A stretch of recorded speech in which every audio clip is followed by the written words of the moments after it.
everyone. Welcome to episode 17 of the first year experience. Wow, y'all, we are almost done with the first season. This is episode 17, group work. And I know, you're thinking, oh, I don't like group work. A lot of people don't like group work, or maybe you love it. But I've heard more of the former than the latter. So let's go ahead and talk about some tips that will help us manage group work just a little bit better. So let me set up the scenario. So you find out you have a group assignment, your professor has put you in groups or you self-selected. Now it's time for you, if you have capacity, to take a leadership role. And so you want to take a leadership role with communication. So what am I talking about? So if your professor doesn't set up a time for your groups to meet, I invite you to reach out to your group members and share contact information so that you can know what is the best way to reach them, whether it's their phone number or their email, and also decide if you all are going to meet in person or Zoom. How might you reach out to your classmates? So there are a few things. If you're in person, you can go up to them after class. Hey, so and so, my name is such and such, just in case you don't know each other that well, where I know we're working together. Do you mind if we share? I was going to say, I would like your contact information, but it's probably great to just ask again for consent. Do you mind if I have your contact information? And generally, groups function well if you just have email. You don't always need phone numbers. And you should also ask them how might they want to meet, in person or on Zoom. Now, let's say you have group members where half want to meet on Zoom, half want to meet in person, then you as a group can decide the method that you all need. So a great tool that you can use to set up your meeting is Doodle. I love Doodle. I found out about Doodle many, many years ago. I'll say like definitely over 5 years. Yeah, definitely over 5 years ago. And so Doodle is great because you can put in various days and times, and then people can choose which works best for their schedule. And you can create the Doodle, and you can either sign up for Doodle or you can just create the Doodle.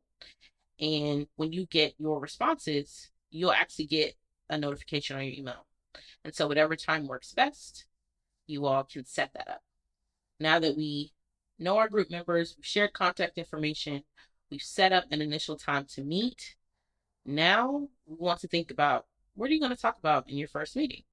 So, in your first meeting, I would encourage you to have this kind of agenda. You don't have to do it, but it's just something you can think about.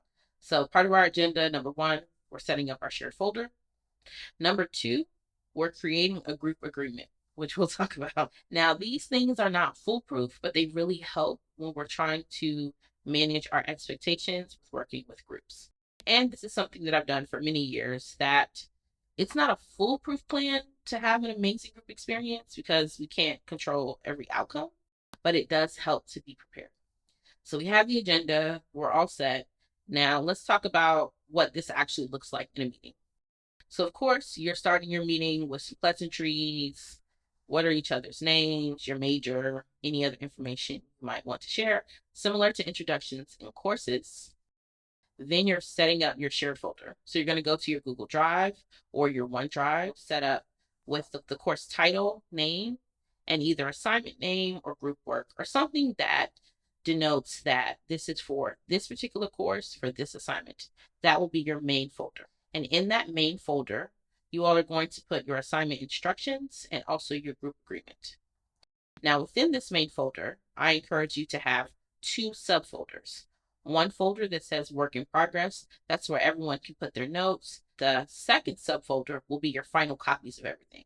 So if you all have to do slides, this is where folks will put their final slides. This is where folks will put the final part of the paper. Next, let's talk about a group agreement. It's kind of like a contract. It's quite like a contract, but we're going to call it a group agreement. And this is where you all, as a group or cohort, will be able to set and try to meet your expectations.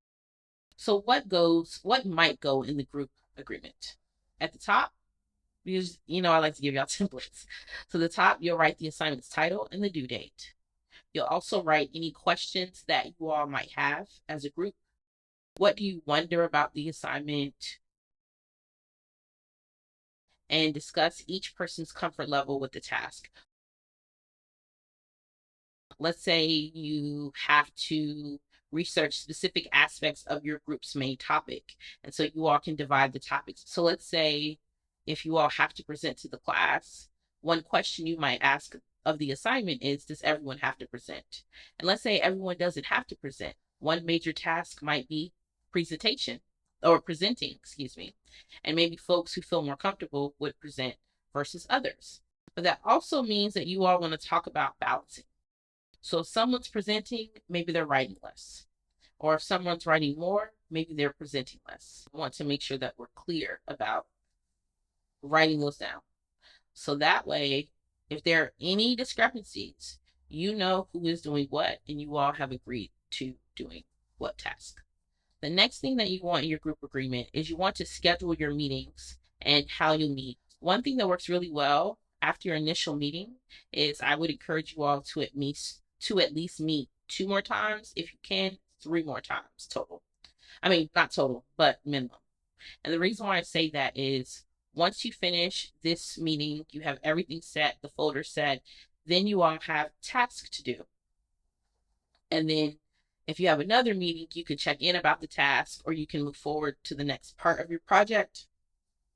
You all do some more work, and then you meet again to discuss things. And then you might have a final meeting where you all will collate or put everything together. The next thing that you're doing, in addition to scheduling meetings, you're scheduling any due dates. So there should be many milestones and or many due dates within an assignment. When are you all going to research? When are you all going to have some sort of outline piece? When are you all going to draft? When are you all going to revise? And so those are an idea of like what due dates you might have. The last thing, which to me is the most important thing when we're thinking about the agreement. Yes, you want to know what everyone's doing, set your expectations. But the last thing, which is important, which this is where I think group assignments kind of go off the rails, is we don't talk about what happens if group members do not complete the work. And so what I encourage you to do to talk very early, talk about what are consequences. That way you all can troubleshoot where there might be conflict. And let's be very clear. Even with following this advice, doesn't mean you won't have conflict in groups. It happens. Conflict is healthy and it is a part of life. I just want to say that. It is okay to agree to disagree. But that being said, you all want to talk about what happens if you miss due dates and what might consequences look like. Might it be something where they're able to get more time? Is there something like if they miss all of your future meetings, you might have to reach out to your professor? Is it something where you all can begin to build a rapport as you're getting to know each other, where someone might feel comfortable in sharing like, hey, I don't really understand my task. Can we come together as a group and talk about it? This is where you all can have that very frank conversation, because life happens, right? We talk about that a lot. And there might be things that happen in your life that impede the group process. And so this way, you can at least set those expectations.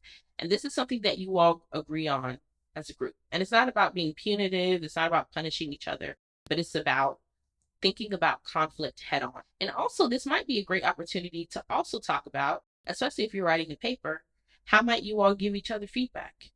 Is it that you all will swap different parts and you'll give feedback? Or in one of your meetings, will that be a feedback meeting where you'll go through each part? Or maybe one person will share their screen and you all will look at each other's work, make notes. This is just a way for you to, again, anticipate what you might need so that your group could flourish. Because ultimately, the point of this episode is for us to think about ways to be able to have as smooth as we can a great group experience. So that's all I have for this episode. As always, in a galaxy of learners, Lucy teaches life today. I'll see you in the next episode.